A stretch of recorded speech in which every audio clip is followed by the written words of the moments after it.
Hi, I'm Rohan, and I'm going to be presenting our Pecha Kucha presentation. We have chosen the topic of esports.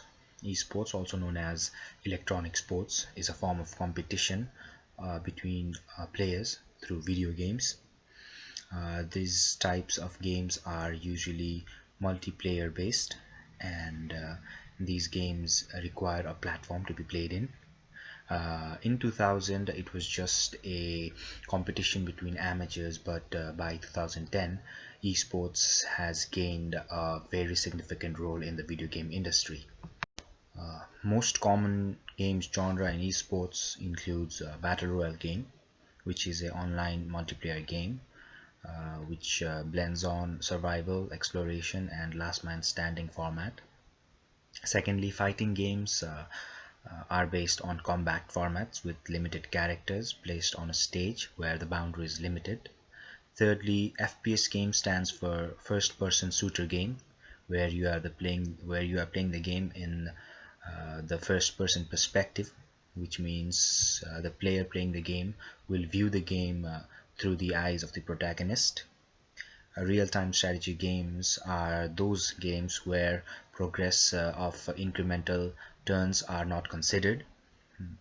Multiplayer online battle arena are a subgenre of real-time strategy games where a player can choose a character and play inside the boundary of the games, and all other multiplayers are also uh, in the boundary of the game.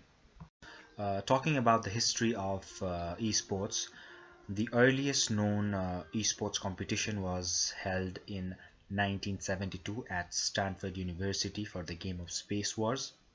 In 1980, a game called NetTrek was launched, which was the first internet game which had the ability to play up to 16 players. And in 1983, US announced their first national video game team for a international video gaming conference. Hi, I'm Kartik, and today me and Rohan Pradhan will be giving a presentation on esports. Growth of online video games during the 90s. Big labels or big companies like Nintendo were becoming really famous worldwide, and they were launching titles like Super Mario, World Championship, Street Fighter, and even Pokemon in the late 90s.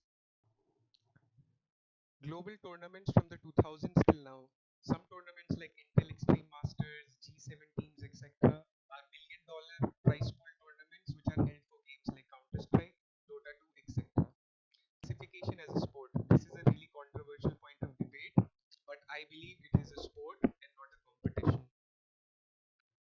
In today's time, esports has also been given Olympic Games recognition. It has been recognized as an Olympic game, though this event or such a tournament has not happened yet.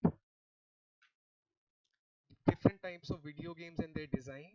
Basically, as you can see, this is a spectator mode inside a game, and you can spectate how the different players are playing. So you can see how a viewer might find it really interesting or might enjoy to watch something like this. Then this is like the online servers or the different gaming clients. Basically, Steam, Origin, QuakeNet, Xbox Live are different gaming clients on which you can buy games and play them online or offline.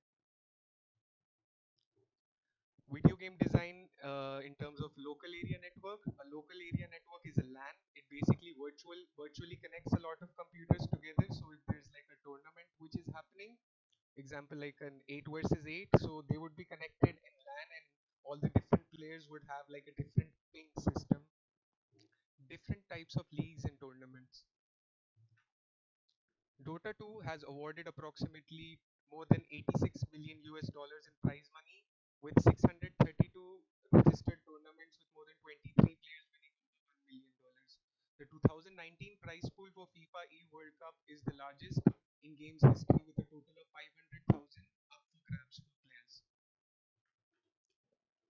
These are some of the esports governing bodies: International Esports Federation, Entertainment Software Association, Esports Europe, etc. These governing bodies make sure that everything or all the tournaments which are happening legally and without any unfair methods. There are some ethical and legal problems which people are or players are facing. Basically, sometimes they get into a contract they don't like, corporations or big teams end up using young players as they did not know what kind of a contract they were getting into. The gambling problem.